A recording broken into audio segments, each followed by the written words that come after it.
Bapak Ibu hadirin hadirat sekalian yang dimuliakan Allah, pagi ini kita memasuki kepada masalah sunnatus shalah, kesunahan-kesunahan dalam sholat. Tentu dalam pelaksanaan penghambaan diri kita kepada Allah, kita ingin menyempurnakan kewajiban itu dengan kesunahan-kesunahan. Maka jangan pernah cukup orang itu melakukan hanya dengan kewajiban.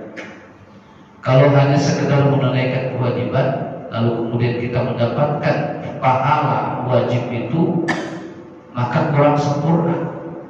Kalau sekiranya kita tidak melaksanakan kesunahan-kesunahan, apa itu? Sesuatu hal yang dilakukan oleh Rasulullah SAW. Karena Rasulullah adalah utusan Allah yang menjadi satu sandaran, yang menjadi satu pendamping yang kuat. Maka kenapa kita harus beriman kepada Al-Quran dan Hadis? Kenapa kita harus melaksanakan apa yang tertuang di dalam Al-Quran dan Hadis? Karena memang Allah sudah memerintahkan kita untuk ati Allah wa atiur Rasul wa ulil amri minkum. Jadi kita harus taat kepada Allah, taat kepada Rasulnya. Bagaimana bentuk taatnya itu? Adalah dengan cara kita melaksanakan segala apa yang dilakukan oleh Rasulullah SAW dan apa yang telah diwajibkan oleh Allah Subhanahu wa taala. Bismillahirrahmanirrahim. Sunnatus shalah, kesunahan di dalam salat. Sunnatus shalah katsiratun minha. Kesunahan di dalam salat itu banyak, di antaranya raf'ul yadaini 'inda takbiratul ihram. Jangan sepelekan kesunahan itu, ya. Jadi pertama itu kita takbiratul ihram itu mengangkat kedua tangan. Raf'ul yadaini inda takbiratul ihram, mengangkat kedua tangan ketika takbiratul ihram. Allahu akbar. Ya, itu mengangkat. Takbirnya enggak boleh panjang-panjang, juga jangan terlalu singkat. Sedangkan Allahu akbar, gitu ya. Nah, bagi laki-laki boleh diangkat sampai ke telinga. Kalau bagi perempuan jangan. Perempuan cukup ya Allahu akbar, tetap dia jaga, ya jaga Allahu akbar, juga menjaga mau kena yang sampai turun ke bawah, ya. Nah, itu kesunahan kita yang pertama. Yang kedua, wa inda ruku', ketika kita mau ruku', ya, walam yakul lahu kufuwan ahad, Allahu akbar. Angkat juga kedua tangan. Ketika mau rukuk diangkat, itu sunnah. Ya, jangan sampai nggak diangkat. Walaupun ini sekedar sunnah, ya, untuk mendapatkan keutamaan dari sholat-sholat kita. Wa inda raf'i minhu, dan ketika bangkit dari rukuk, sami Allahu liman hamidah. Nah, kita dapat dua sunnah di saat kita i'tidal. Di mana sunnahnya? Kita mengangkat dua tangan ini, sami Allahu liman hamidah. Kesunahan lagi kita mengucapkan kalimat yang sama dengan imam ketika kita berjamaah. Jadi kalau kita berjamaah itu imam sami Allahu liman hamidah, kita ikut baca sami Allahu liman hamidah walaupun sekedar di dalam hati. Ya, ikut sami Allahu liman hamidah. Baru baca Rabbana lakal hamdu bil samawati wa bil ardi wa bil ma syi'ta min syai'in ba'd. Itu.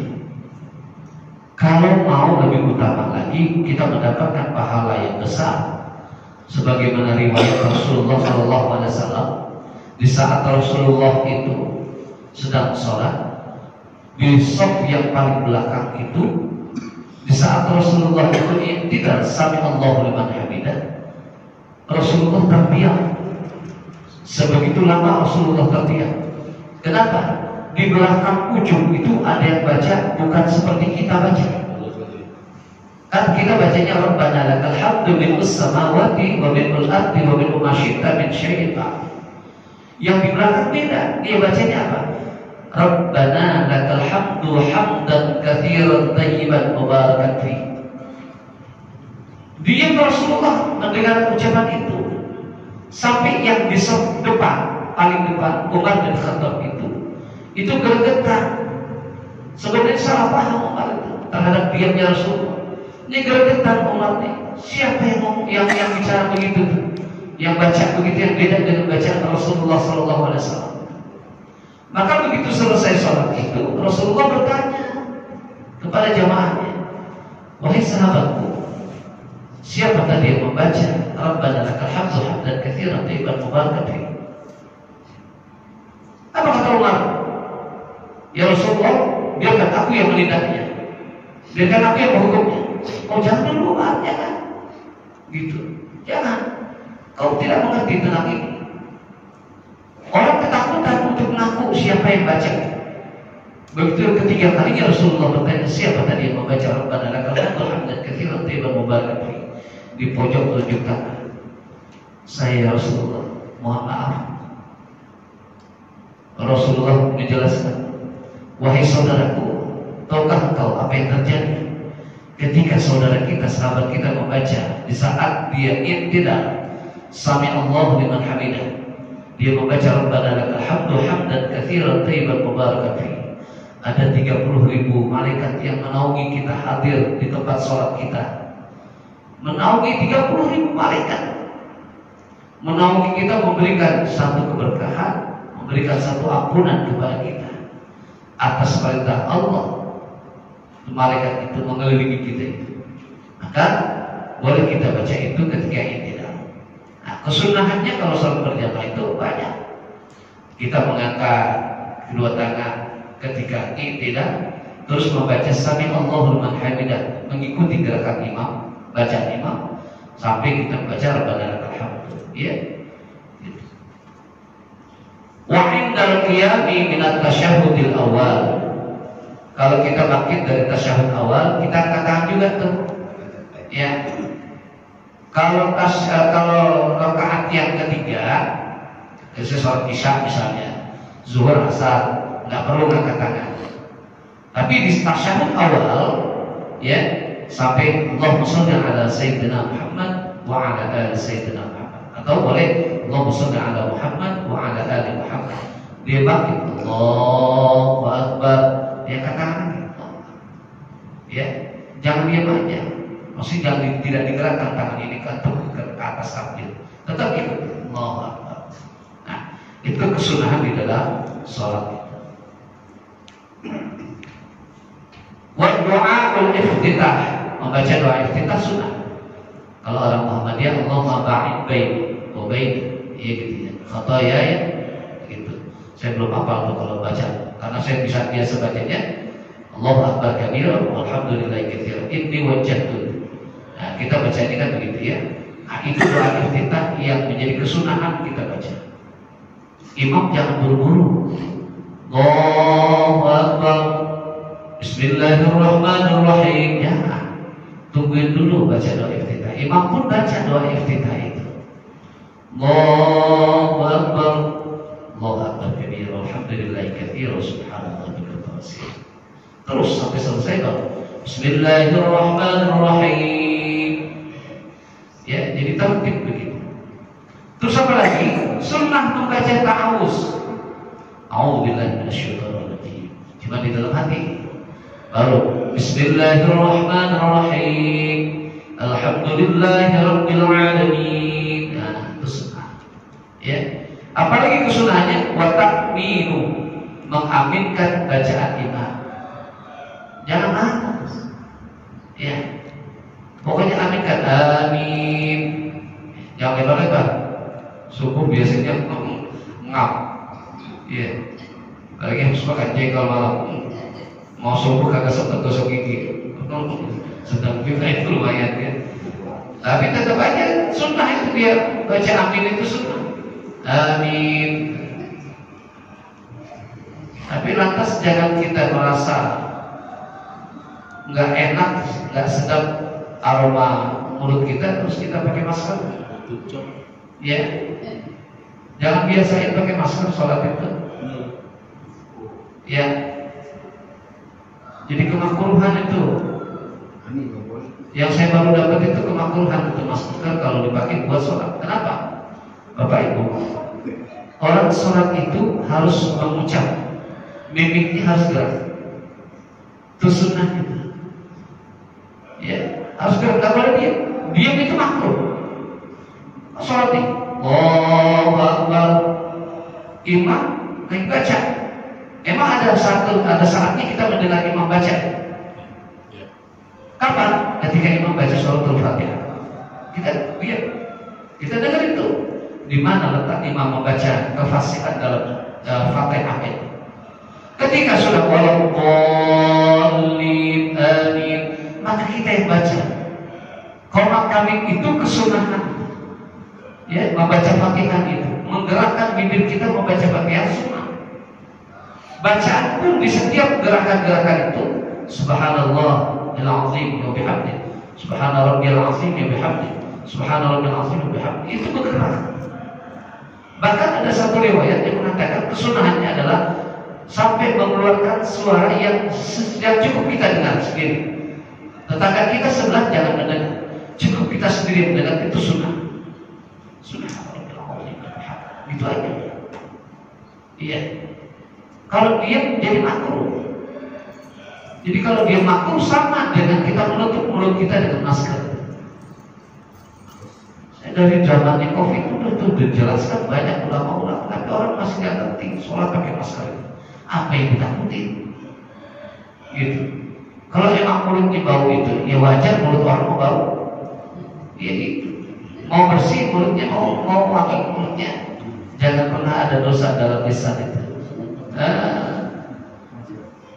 Ya, kalau kita sering ghibah, sering ngomongin orang, sering mencaci orang, merendahkan orang, itu yang bikin mulut bau. Sama bini gedak banget dan misalnya iya, elah bini dikata-katain. Iya, dulu kan dicinta banget, begitu udah lama, udah punya anak 3, anak 4, anak 12. Baru mandi kagak enak banget dipandang lo, gitu. Iya, itu bikin mulut bau.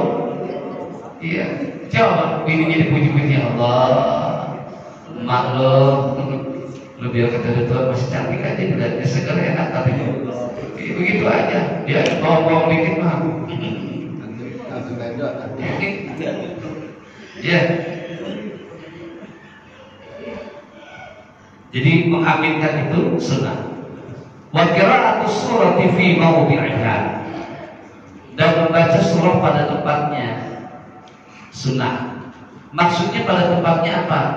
Berurutan imam itu. Ya.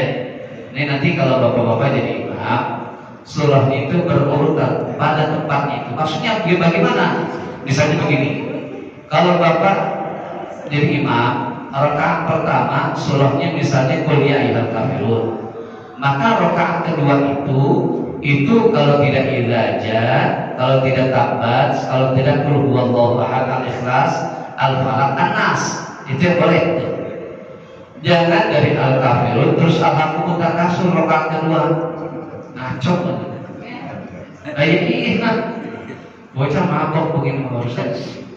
Ya. Itu sering. Karena tidak dipahami, kurang lagi. Jadi kalau baca urutan surah itu, ya yang disebut wa qira'atus surati fi mawdi'iha, pada tempatnya itu adalah berurutan.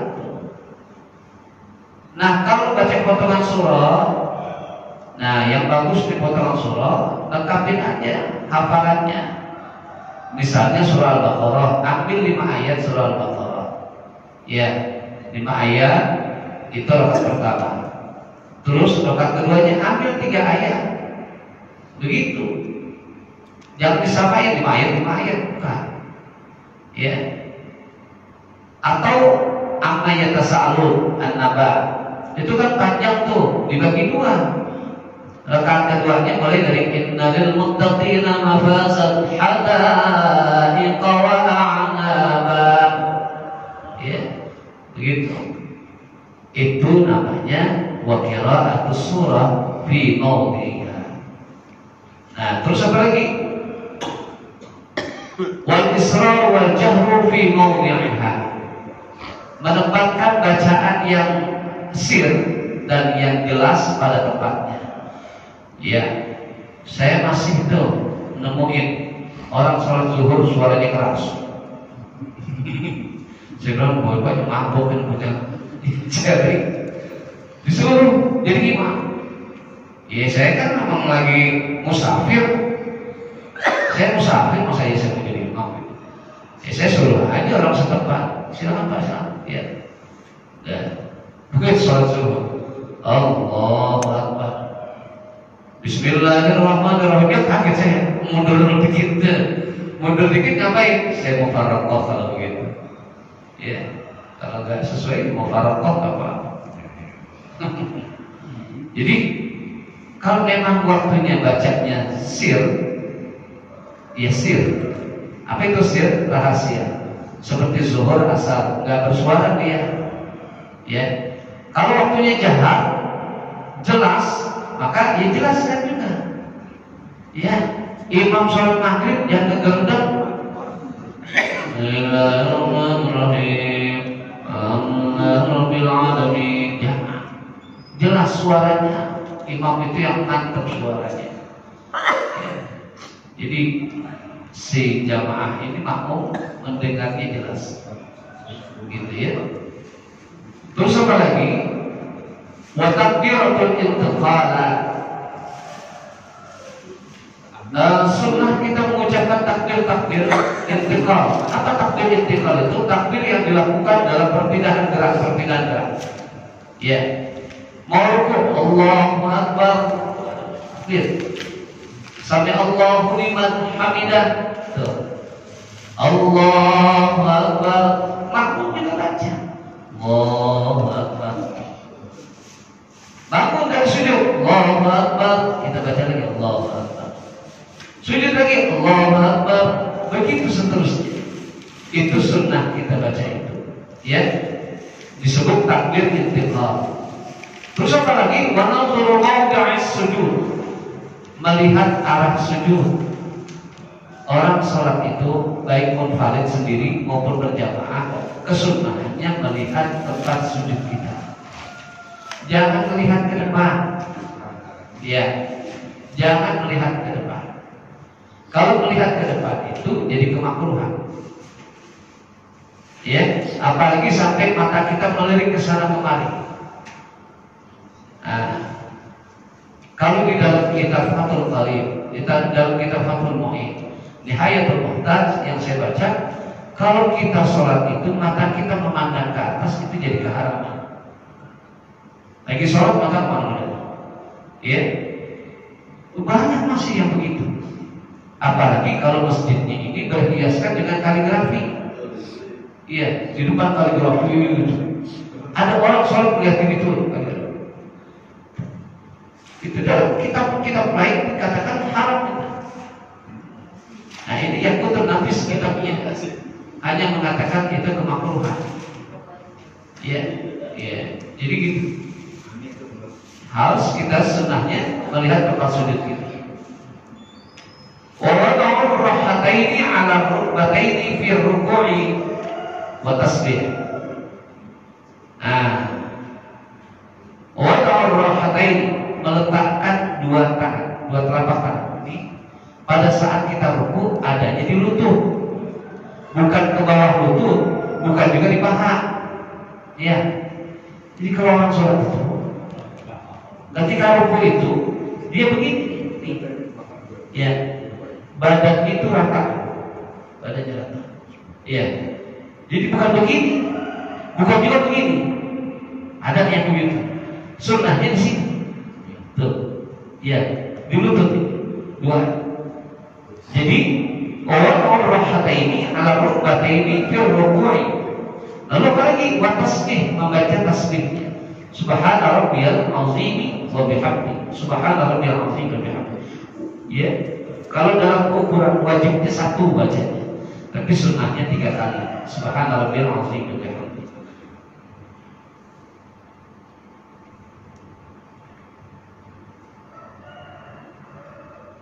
Jadi wa tasbihur ruku'i was sujud, membaca tasbih pada saat ruku dan sujud. Wal iftirashi, dan duduk iftirashi. Fi kulli julusin lam ya'qubahus salat. Jadi duduk iftirash pada setiap duduk yang tidak diakhiri dengan salam. Ya, artinya duduk iftirosh itu yang seperti apa? Yang seperti tahiyat awal itu duduk iftirosh namanya. Ya, duduk iftirosh itu duduk yang bertumpu kepada kaki kiri, ya, sementara kaki kanannya tegak lurus dan menutup memasukkan dikit, ya, duduk iftirosh. Nah, itu sunnah duduk iftirosh.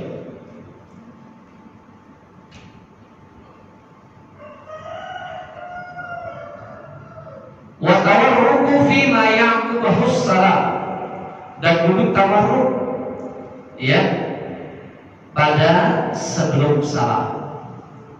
Yang seperti apa duduk tawarruk? Tahiyat akhir. Tahiyat akhir. Sekali lagi, kalau mau sehat badan kita, makanya sholat itu selain sarana ibadah juga sarana olahraga. Jadi ditekuk, itu tawarruk, ya. Kaki kita yang kanan itu ditekuk, duduk tawarruk. Jangan begini, ya, duduknya ditekuk. Jadi wat tawarruku fi ma ya'qubu salam. Terus apa lagi? Wat taslimatu tsaniyah, mengucapkan salam, 2 kali salam. Yang mana? Wa iltifatu fi taslimain mata ini yaminan fil ula. Jadi ketika kita itu menengok ke arah kanan, ucapan salam yang pertama itu sunnah. Lalu wasyimalan fil tsaniyah, dan yang ke kiri itu ucapan yang kedua salam. Itu mengucapkan salam termasuk kepada kesunnahan. Assalamualaikum warahmatullahi. Assalamualaikum warahmatullahi. Ada jeda tumakninah.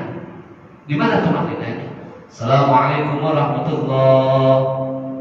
Ke depan baru Assalamualaikum warahmatullahi. Begitu. Ya. Nah, ini kesunahan-kesunahan di dalam sholat. Mudah-mudahan kita bisa pahami semua, ya, tentang masalah itu. Sekali lagi, jangan puas hanya dengan mengerjakan kewajiban. Karena kalau ditakar apa yang kita lakukan dalam kewajiban kita, belum tentu sholat kita sempurna. Ya, belum tentu sholat kita sempurna. Untuk menyempurnakan sholat kita itu, maka dengan melakukan kesunahan-kesunahan itu. Termasuk Bapak Ibu sekalian, kalau mau sholat sebelum sholat wajib, ada sholat sunat rawatib, itu juga untuk melengkapi. Ya, kalau subuh itu jangan pernah tinggalkan qobliyahnya. Ya, kerjakan qobliyah. Itu pahalanya lebih bagus daripada seisi alam dunia ini. Jadi qobliyah itu subuh itu penting. Nah, kalau isya jangan pernah tinggalkan ba'diyahnya. Ba'diyah isya itu lebih hebat pahalanya dari ketimbang kita sholat tarawih. Mau 11 yang 23 sama. Itu kalah nilainya dengan sholat ba'diyah yang cuma 2 rakaat sholat isya. Makanya sekali lagi jangan pernah meremehkan hal-hal yang sunnah yang pernah diajarkan oleh Rasulullah SAW. Baik, sampai di sini ada yang mau tanya silakan. Ya. Untuk makmum mengikuti imam itu waktunya jedanya itu berapa lama? Ada beberapa saya lama, maksudnya sujudnya lebih lama gitu kan, sementara si imamnya udah kemana gitu, udah berdiri, yang sujud atau udah duduk. Ya. Untuk jedanya itu berapa lama sih? Ya. Apa harus begitu salam assalamualaikum langsung ikutin, akan nunggu salam yang kedua selesai? Ya, betul. Nanti sebenarnya ada pembahasan, nanti apa? Saya jawab dulu. Pembahasan di pertemuan berikutnya ada tentang kemakruhan salat, makruhatil jamaah, kasir atau bid'ah. Jadi berapa lama jeda kita untuk mengikuti imam supaya apa gerakan kita benar itu? Jadi ketika imam itu ruku, sudah sempurna rukunya, Allahu Akbar, baru makmum ruku.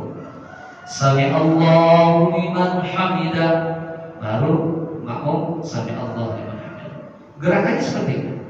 Nah, kalau sujud pun sebelum imam itu sempurna sujudnya, Allahu Akbar, Jangan dulu imam makmum itu gerak. Imam baru bergerak, makmum tidak bergerak. Itu namanya yang mengiringi daripada gerakan-gerakan imam itu masuk kepada kemakruhan dalam sholat. Ya, itu makruh dalam sholat. Jadi yang bagus itu imam Allah, makanya imam.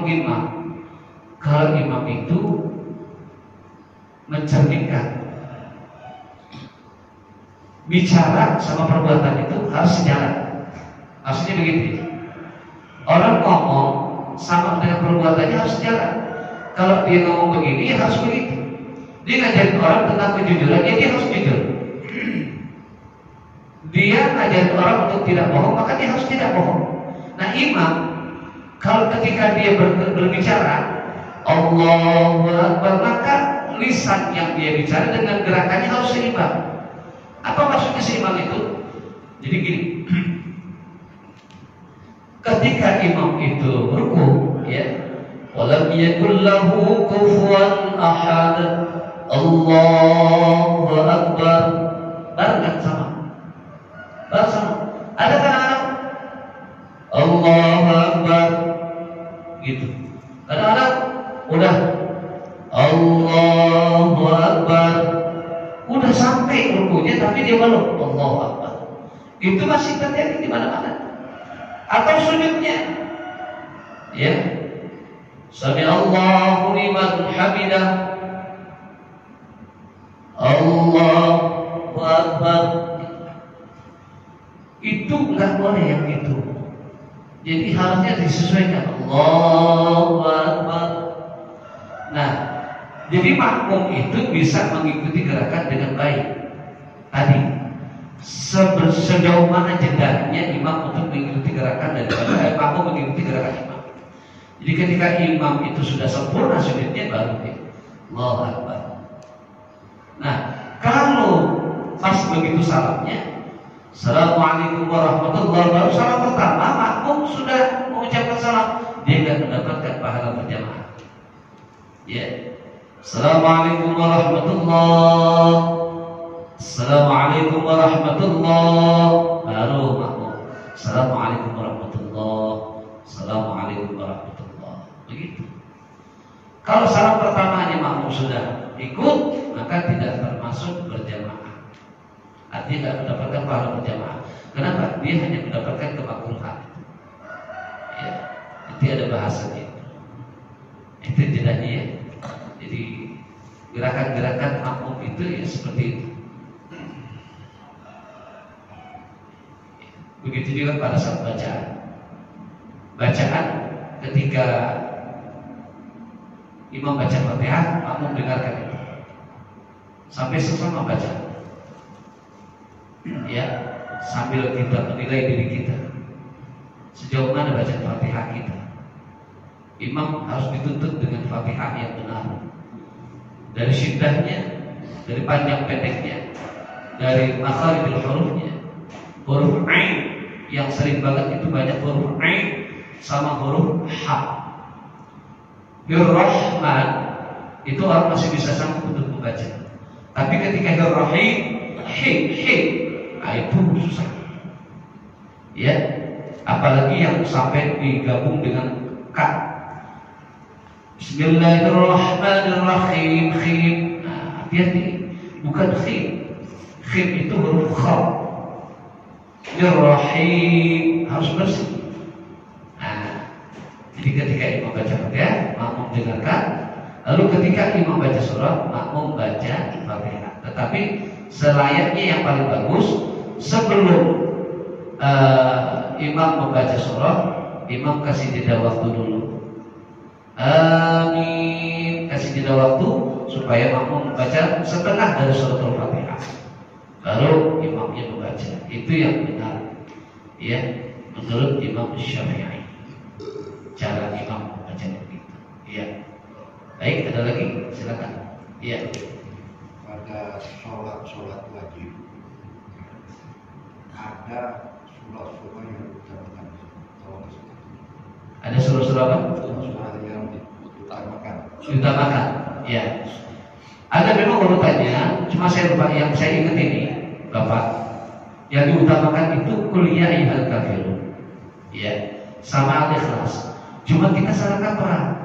Salah kaprahnya memang sunnah betul tuh kuliah ayyuhal kafirun dan al-ikhlas. Tapi bukan setiap maghrib. Ya, setiap malam minggu pada sholat maghrib maksudnya begitu. Itu sunnahnya itu. Malam minggu jatuhnya. Kalau malam-malam lain itu ada al-hakumut takasur, ya, ada al-tar kaifa fa'ala rabbuka bi ashabil fil al-fil. Jadi benar sunnah itu al-kafirun dengan al-ikhlas. Qul huwallahu ahad. Tapi bukan setiap hari di sholat maghrib, hanya pada malam minggu. Nah, kecuali sholat subuh. Sabbihis rabbikal a'la. Kenapa saya lazim dengan sabbihis?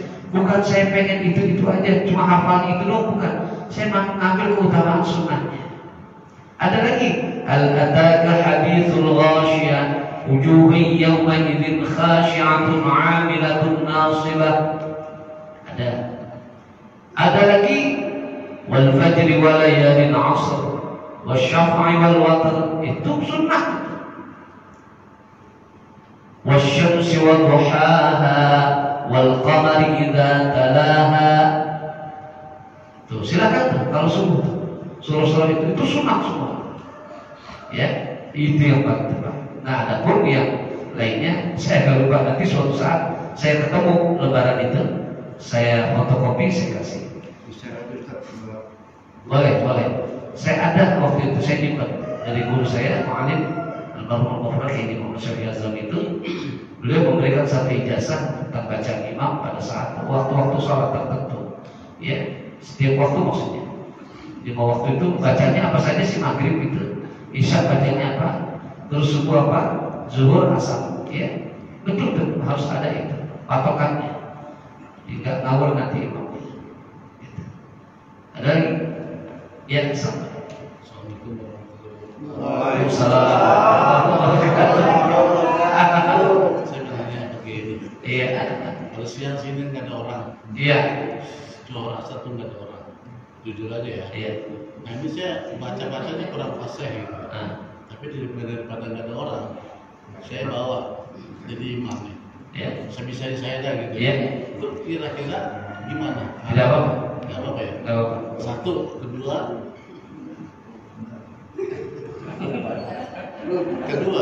kadang-kadang imam dia lagi apa nggak bisa diganti lain gitu ya. Ini jadi aktif juga ada lain ganti lain gitu, ganti kan lebih enak. Betul. Ya, terima kasih. Assalamualaikum warahmatullahi Waalaikumsalam.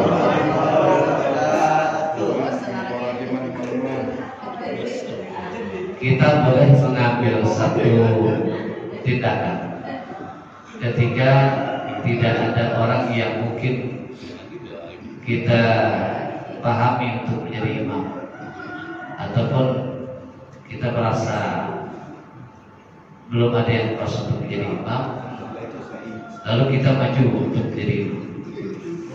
Sementara kita merasa bacaan kita kurang pas misalnya, ya. Sepanjang tidak ada yang bersedia untuk menjadi imam, maka silakan Bapak jadi imam.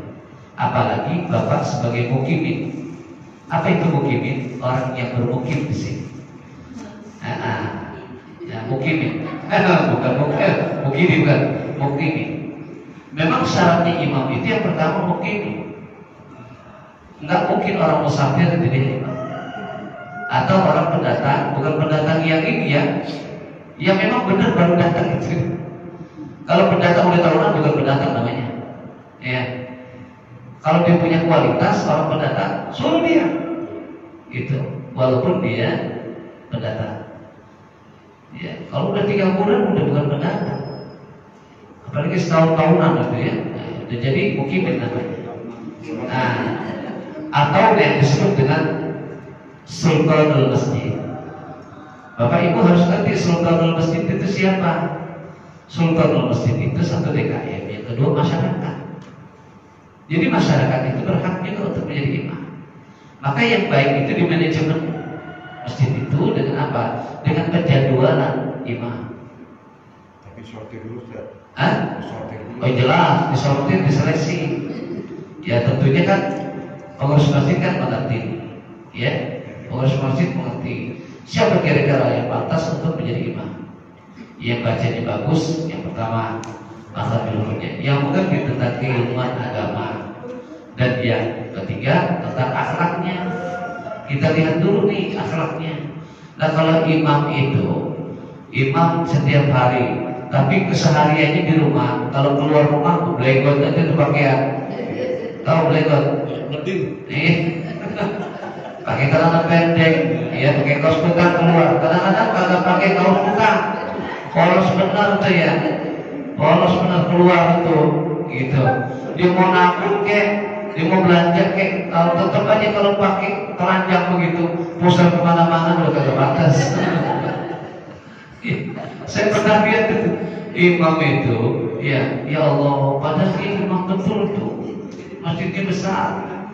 Ya begitu saya lihat dia lagi main kerambol, ya main catur, main kerambol, itu pakai kain doang. Ini mah atasnya polos. Saya bilang bagaimana jadi imam begitu urusannya. Nah itu seleksi nanti itu dipilih itu.